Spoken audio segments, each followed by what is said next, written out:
Why schools don't teach financial education.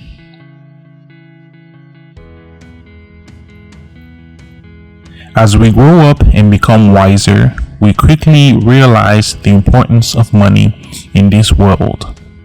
Some use it to empower themselves, while others use it to control the people around them. The rich get richer by leveraging what they have been taught to create more assets, whereas the poor gets poorer by consuming more liabilities. This thought is common among future entrepreneurs and moguls, thus in their minds arising the question, why aren't we taught financial education at school? There are a multitude of reasons as to why we aren't taught financial education at school. First off, money is a sensible topic and it isn't an easy thing to explain to most people, especially to children who only know it in the form of allowance. Certain concepts and rhetoric are rather complex and intricate to most adults, let alone young teens. So, to educate them about finance is not impossible, but it is extremely difficult. Moreover, for them to fully grasp its mastery, they have to be able to earn a chunk of it, have lost some of it, can invest a part of it, and have enough knowledge to create some of it. Another reason for the lack of financial education in schools is that education decisions are made on the state level.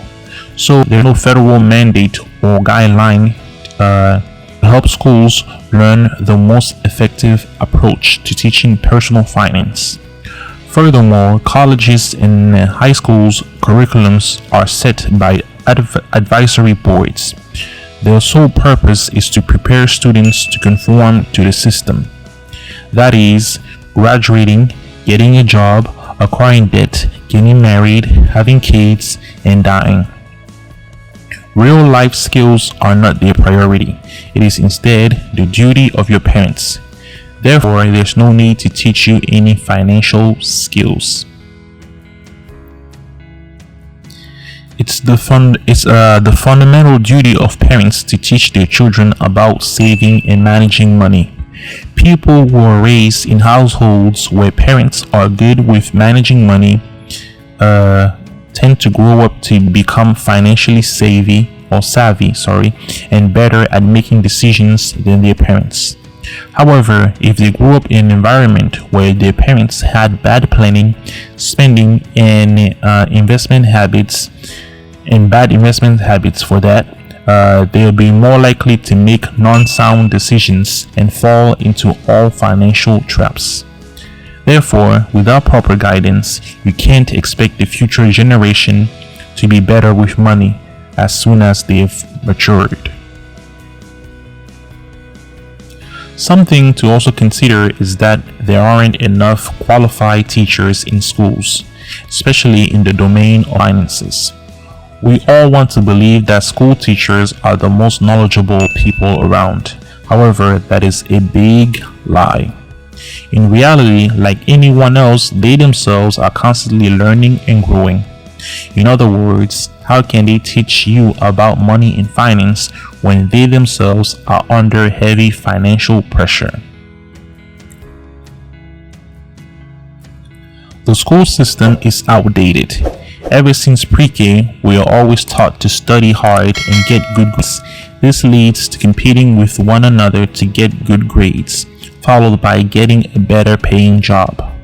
You end up working hard for the rest of your life for the same company until you retire. As soon as you reach that point, you get to live the rest of your days on a pension or a 401k.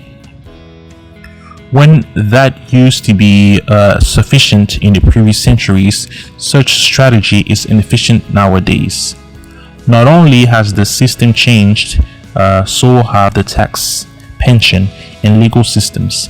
Therefore, you can't expect to live a lavish life after retirement. Finance isn't enticing to the youth. People with financial expertise think that no one is interested in improving their financial situation. That is completely wrong, as more people are craving financial knowledge.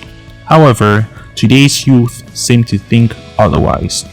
The media has done a great job at negatively impacting the people to the extent where all they want to do is live beyond their means and show off. For them, budgeting is stupid. Saving money means being cheap, and investing is only for the wealthy. In conclusion, there are a multitude of reasons as to why we aren't taught financial education at school. Some are due to the current way of life, whereas others are byproducts of the government and the school system.